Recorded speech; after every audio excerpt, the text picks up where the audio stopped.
We've never seen anything like this in recorded history. So be worried. I'm not short. I haven't sold short anything, but I am certainly worried. As I look around the world, bonds are clearly in a bubble. Bonds have never been this expensive in the history of the world. Property in many places, you go to Korea, you go to New Zealand, you go many places, property is certainly in a bubble. Stocks, many stocks. I mean, Amazon goes up every day. Tencent goes up every day. Samsung goes up every day. So some stocks performing a bubble, but many stocks are still not up. So it's not a complete bubble yet. So there you have stocks, property, bonds, all in bubbles or forming bubbles. The only thing that's still cheap, commodities. Silver's down 60% from its all-time high. Sugar's down 70% from its all-time high. Oil is down 50%. I mean, these are not bubble numbers when you talk about big declines, historic declines. But with all the money being printed, the asset class in the world that I prefer at the moment would be commodities because they're cheap when everything else is booming.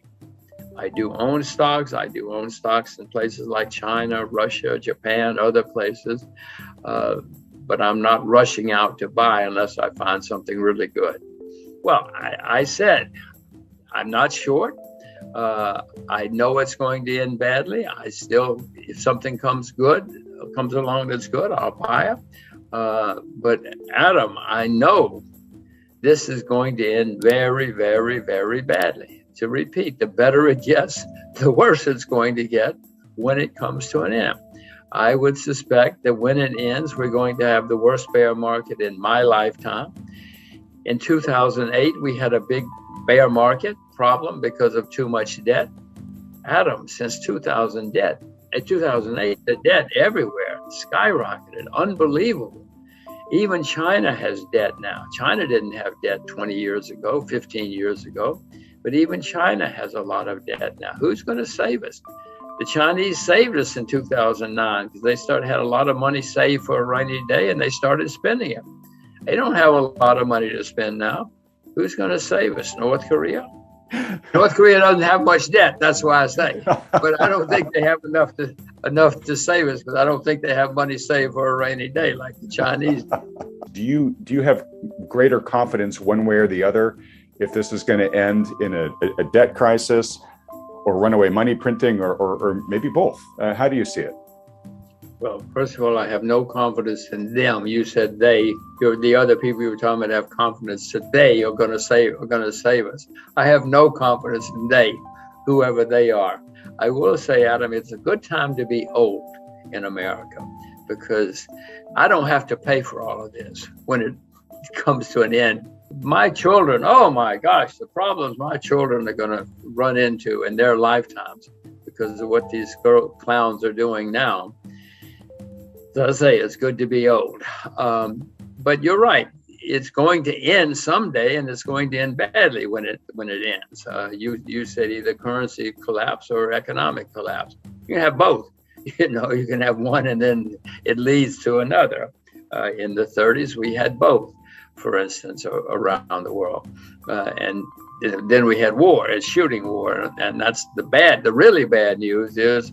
Often in history, when you have really, really bad times, especially worldwide, it winds up in shooting wars. It certainly did after the 30s.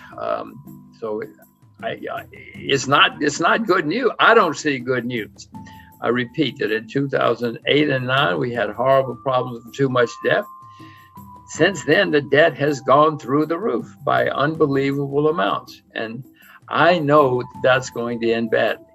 If we know what's going on, we'll get worried. And if we get worried, we'll probably get prepared, and then we might survive. Some people came out of the 30s very rich. Most didn't. Most lost huge amounts of money. But in 2007, Iceland went bankrupt. Nobody cared. And a few months later, Ireland went bankrupt. Some noticed. A few months later, Bear Stearns went bankrupt. Now we're starting to notice. And then BlackRock went bankrupt in the big bank in England. And then eventually, Lehman Brothers went, well, then it's on the evening news. Then everybody knows. So my point is these things snowball and they start where we're not looking. And It may have already started for all I know. I've seen some small places having problems. But as I say, I'm not selling short yet because I know how much money these guys can print.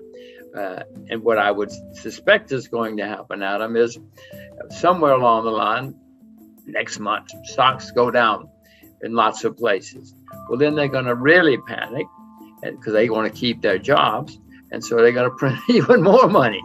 And so we'll have a rally.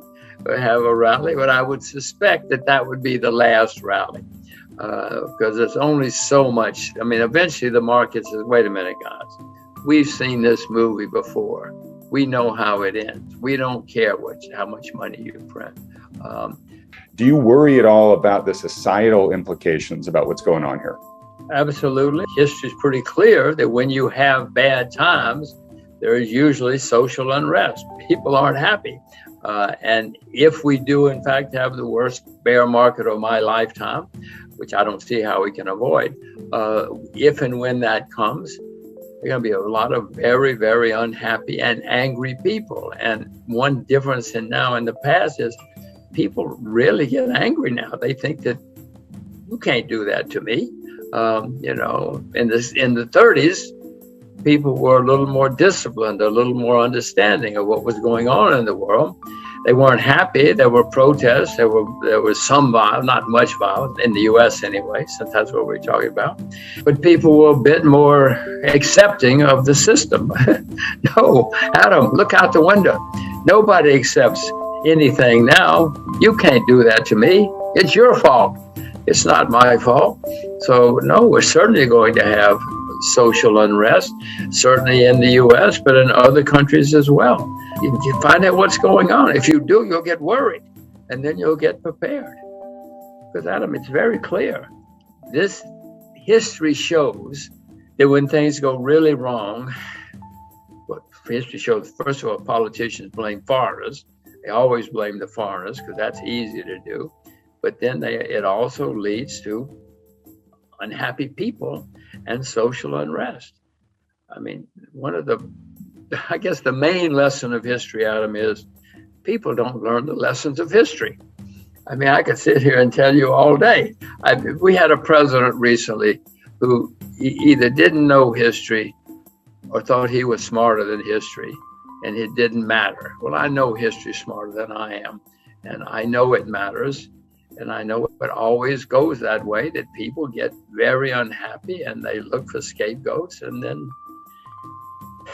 it's not good.